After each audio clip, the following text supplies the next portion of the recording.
આકાશવાણી અમદાવાદ વડોદરા પ્રાદેશિક સમાચાર સિમ્પલ ઠક્કર વાંચે છે. સૌપ્રથમ મુખ્ય સમાચાર. રાજ્યસભાના સાંસદ અભય ભારદ્વાજનું કોરોના સારવાર દરમિયાન આજે ચેન્નઈ ખાતે અવસાન થયું. પ્રધાનમંત્રી નરેન્દ્ર મોદી અને મુખ્યમંત્રી વિજય રૂપાણી સહિત અનેક અગ્રણીઓએ શ્રદ્ધાંજલિ પાઠવી. રાજ્યમાં કોરોનાનો આરટી-પીસીઆર ટેસ્ટના ભાવમાં માતબર ઘટાડો કર્યો. માત્ર 800 રૂપિયામાં ખાનગી લેબોરેટરીમાં ટેસ્ટ થશે. અમદાવાદમાં મંજુશ્રી કમ્પાઉન્ડમાં 418 પથારીની વ્યવસ્થા સાથેની કોરોના ડેડિકેટેડ હોસ્પિટલનો આજે નાયબ મુખ્યમંત્રી નીતિન પટેલે શુભારંભ કરાવ્યો. અને સમગ્ર રાજ્ય સહિત દેશભરમાં વિશ્વ એઇડ્સ દિવસની ઉજવણી થઈ રહી છે. રાજ્યમાં અનેક સ્થળોએ એચઆઈવીની જાગૃતિ માટે યોજાયા કાર્યક્રમો. સમાચાર વિગતવાર. રાજકોટના ભાજપ અગ્રણી અને રાજ્યસભા સાંસદ અભય ભારદ્વાજનું કોરોના સારવાર દરમિયાન ચેન્નઈ ખાતે નિધન થયું છે. તેઓ 66 વર્ષના હતા. રાજકોટની સિવિલ હોસ્પિટલમાં સારવાર દરમિયાન તેમની તબિયત વધુ ખરાબ થતાં એર એમ્બ્યુલન્સ દ્વારા તેમને ચેન્નઈ ખસેડવામાં આવ્યા હતા, જ્યાં ફેફસાની સારવાર દરમિયાન તેમણે અંતિમ શ્વાસ લીધા હતા. રાજકોટ ખાતે તેમના નશ્વર દેહની અંતિમ વિધિ યોજવા માટે તજવીજ હાથ ધરાઈ હોવાનું અમારા પ્રતિનિધિ જણાવે છે. પ્રધાનમંત્રી નરેન્દ્ર મોદીએ દિવંગતને શોકાંજલિ પાઠવતા ટ્વીટમાં કહ્યું છે કે બાહોશ વકીલ તરીકે તેજસ્વી કારકિર્દી ધરાવતા અભયભાઈ સમાજ સેવામાં પણ આગળ પડતા હતા અને તેમની વિદાયથી મોટી ખોટ પડી છે. ગૃહમંત્રી અમિત શાહે પણ શ્રદ્ધાંજલિ પાઠવી છે. રાજ્યપાલ આચાર્ય દેવવ્રતે સ્વર્ગસ્થ અભયભાઈને શ્રદ્ધાંજલિ પાઠવતા કહ્યું છે કે તેમની અણધારી વિદાયથી ગુજરાતના જાહેર જીવનમાં મોટી ખોટ પડી છે. ભાજપના પ્રદેશ પ્રમુખ સી.આર. પાટીલે પોતાના શોક સંદેશમાં કહ્યું છે કે અભયભાઈને વિદાયથી ભાજપે એક સનિષ્ઠ અને કર્મિષ્ઠ કાર્યકર્તા ગુમાવ્યો છે. અદના લોકસેવક તરીકે તેમની કામગીરી હંમેશા યાદ કરશે. તેમજ શ્રી પાટીલે ઉમેર્યું હતું કે મુખ્યમંત્રી વિજય રૂપાણીએ પણ અભય ભારદ્વાજના દુઃખદ અવસાન અંગે ઊંડું દુઃખ વ્યક્ત કર્યું છે અને કહ્યું છે કે અમારા પક્ષે મજબૂત કાર્યકર્તા અને મેં પોતે એક અંગત મિત્ર ગુમાવ્યો છે. મારા પરમ મિત્ર, સાથી, સહકાર્યકર્તા, તાજેતરમાં જ રાજ્યસભાના સાંસદ બનેલા અભયભાઈ ભારદ્વાજ એમના દુઃખદ અવસાનથી ભારતીય જનતા પાર્ટી, મને અને ગુજરાતને ખોટ પડી છે. અભયભાઈ એક ખૂબ સારા ધારાશાસ્ત્રી હતા. ખાસ કરીને અભયભાઈ એક લડાયક નેતૃત્વ કરતા હતા. સાથે સાથે દેશ, ધર્મ, સંસ્કૃતિ, સમાજ માટે એક એનું કમિટમેન્ટ પણ હતું. કર્ણાટકના રાજ્યપાલ શ્રી વજુભાઈ વાળાએ પણ શ્રદ્ધાંજલિ પાઠવી છે. ભાઈ શ્રી અભયભાઈ ભારદ્વાજનું આજે જે અવસાન થયેલું છે એ બદલ હું મારો દિલસોજીનો સંદેશો આપું છું. નાયબ મુખ્યમંત્રી નીતિનભાઈ પટેલે પણ સદગતને શ્રદ્ધાંજલિ પાઠવી છે. ગુજરાતમાં કોરોના આરટી-પીસીઆર પરીક્ષણ ખાનગી લેબોરેટરીમાં હવે 800 રૂપિયામાં થઈ શકશે. જ્યારે દર્દી જ્યાં હોય તે સ્થળ ઉપર સેમ્પલ લઈ રૂપિયા 1100માં ટેસ્ટ કરી આપવામાં આવશે. નાયબ મુખ્યમંત્રી નીતિનભાઈ પટેલે આ જાહેરાત કરી છે. તેમણે ઉમેર્યું હતું કે રાજ્યમાં કોરોના સંક્રમણની સ્થિતિને ધ્યાનમાં લઈ આમ આદમીની આર્થિક હિતમાં આ નિર્ણય રૂપાણી સરકારે લીધો છે. ઘટાડેલા ભાવનો અમલ આજથી જ લાગુ થશે તેવી ચોખવટ પણ શ્રી પટેલે કરી છે. અત્યારે 11 જેટલી ખાનગી લેબોરેટરીને કોરોનાનો આરટી-પીસીઆર ટેસ્ટ કરવાની પરવાનગી રાજ્ય સરકારે આપી છે. અગાઉ કોરોના ટેસ્ટ માટે લેબ ઉપર આવેલા દર્દીઓ પાસેથી 1500 રૂપિયા વસૂલ કરતા હતા. જ્યારે દર્દી ત્યાં હોય ત્યાં જઈ સેમ્પલ લઈને ટેસ્ટ કરે તો આપવાનો ચાર્જ રૂપિયા 2000 હતો. તેમણે કહ્યું હતું કે ટેસ્ટિંગમાં વપરાતી કીટના ઉત્પાદનમાં વધારા સાથે તેના ભાવમાં ઘટાડો નોંધાતા આવો લોકહિતનો નિર્ણય સંભવ બન્યો છે. અમદાવાદમાં મંજુશ્રી કમ્પાઉન્ડમાં 418 પથારીની વ્યવસ્થા સાથેની કોરોના ડેડિકેટેડ હોસ્પિટલનો શુભારંભ કરાવતા નાયબ મુખ્યમંત્રીએ જણાવ્યું છે કે આ હોસ્પિટલથી દર્દીઓની આરોગ્ય સુખાકારીમાં વધારો થશે. તેમણે વધુમાં જણાવ્યું કે ભારત સરકાર દ્વારા તાજેતરમાં પીએમ કેરમાંથી ગુજરાત રાજ્યને 80 વેન્ટિલેટર ભેટ કરવામાં આવ્યા છે, જેમાંથી 56 વેન્ટિલેટરને મંજુશ્રી સ્થિત કોરોના હોસ્પિટલમાં દર્દીઓની સારવાર માટે ઉપલબ્ધ કરાવવામાં આવ્યા છે. રાજ્ય સરકારના અધિકારીઓ દ્વારા અમદાવાદ મ્યુનિસિપલ કોર્પોરેશન દ્વારા સંકલન કરી ફાયરની એનઓસી અને બીયુ પરમિશન પણ મેળવવામાં આવી છે. અમદાવાદ સિવિલ મેડિસિટીની કોરોના ડેડિકેટેડ 1200 હોસ્પિટલમાં હાલ 661 દર્દીઓ સારવાર મેળવી રહ્યા છે. વધુ 510 દર્દીઓ સારવાર મેળવી શકે તેવી વ્યવસ્થા ઉપલબ્ધ છે.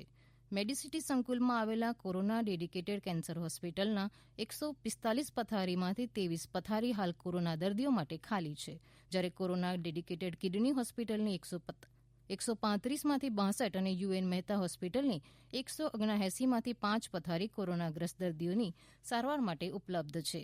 આમ સિવિલ મેડિસિટીમાં કુલ 1720 કોરોનાગ્રસ્ત દર્દીઓની સારવાર માટેની વ્યવસ્થામાંથી 600 જેટલી હાલ પથારીઓ ઉપલબ્ધ છે.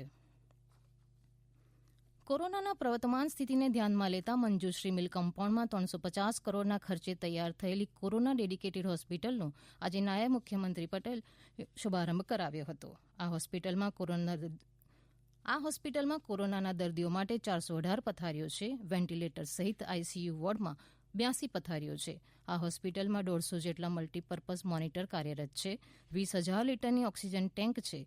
વધુ જરૂર પડે તો બીજી 20,000 લીટરની ટેન્ક રિઝર્વ રાખવામાં આવી છે. આ હોસ્પિટલમાં 28 પીજી તબીબો, 60 એમબીબીએસ તબીબો, 135 નર્સિંગ સ્ટાફ અને 350થી વધુ સફાઈ કામદારો કાર્યરત છે. આજે વિશ્વ એડ્સ દિવસ છે. આ દિવસે એડ્સ અંગે લોકોને જાગૃત કરવા માટે ઉજવવામાં આવે છે. વિશ્વ એડ્સ દિવસ વાયરસથી પીડિત લોકોની મદદ કરવા માટે પ્રેરિત કરે છે.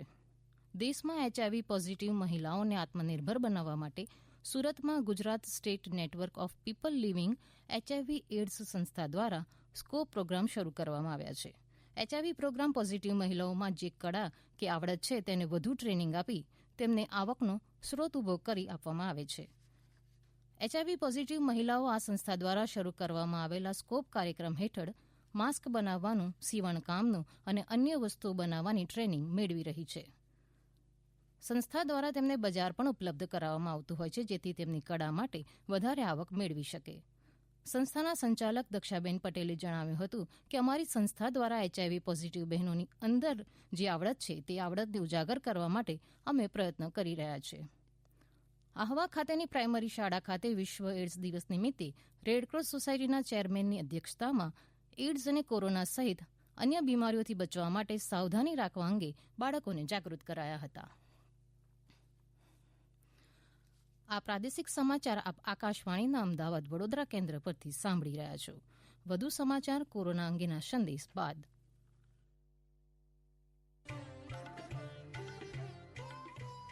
कोविड-19 से बचाव और सुरक्षित रहने के 3 उपाय. मास्क लगाएं, 2 गज दूरी है जरूरी, सुरक्षित दूरी रखें, हाथ और मुंह साफ रखें.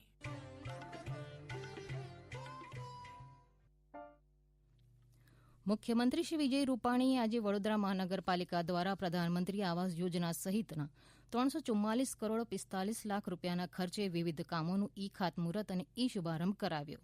આ પ્રસંગે મુખ્યમંત્રી શ્રી વિજય રૂપાણીએ જણાવ્યું છે કે ગુજરાતના શહેરો વિશ્વના આધુનિક શહેરોની સમકક્ષ બને તે માટે રાજ્ય સરકારે શહેરોના સર્વાંગી વિકાસ માટે પાયાની અને માળખાગત સુવિધાઓ ઊભી કરી છે. કોરોનાના કપરા કાળ પર રાજ્ય સરકારે 15,000 કરોડ રૂપિયાના વિકાસના કામો હાથ ધર્યા છે. ગુજરાત રાજ્ય વીજ નિયમન પંચના નવનિયુક્ત સભ્ય નિવૃત્ત જિલ્લા ન્યાયાધીશ મેહુલ ગાંધીએ મુખ્યમંત્રી વિજય રૂપાણી સમક્ષ શપથ ગ્રહણ કર્યા હતા. વિજય નિયમન પંચમાં અધ્યક્ષ ઉપરાંત અન્ય 2 સભ્યોની નિમણૂક કરવામાં આવતી હોય છે. તે પૈકી એક સભ્ય કાયદા ન્યાયતંત્ર ક્ષેત્રથી પસંદ કરવામાં આવે છે. આ નિયમ અંતર્ગત મેહુલ ગાંધીની નિયુક્તિ કરવામાં આવી છે. વીજ નિયમન પંચના સભ્ય તરીકે તેમનો પદભાર સંભાળવાનો સમયગાળો 5 વર્ષનો રહેશે. આજે સોમનાથ મંદિરમાં સંકલ્પ સિદ્ધિ દિવસ નિમિત્તે સોમનાથ ટ્રસ્ટના ટ્રસ્ટી જેડી પરમારે સરદાર વલ્લભભાઈ પટેલની પ્રતિમાને પુષ્પાંજલિ અર્પણ કરી હતી. સોમનાથ મહાદેવની મહાપૂજા પણ કરવામાં આવી. અત્રે ઉલ્લેખનીય છે કે સરદાર પટેલે 13મી નવેમ્બર 1947ના દિવસે સમુદ્રનું જળ હાથ લઈ સોમનાથ મંદિરના જીર્ણોદ્ધારનો સંકલ્પ કર્યો હતો.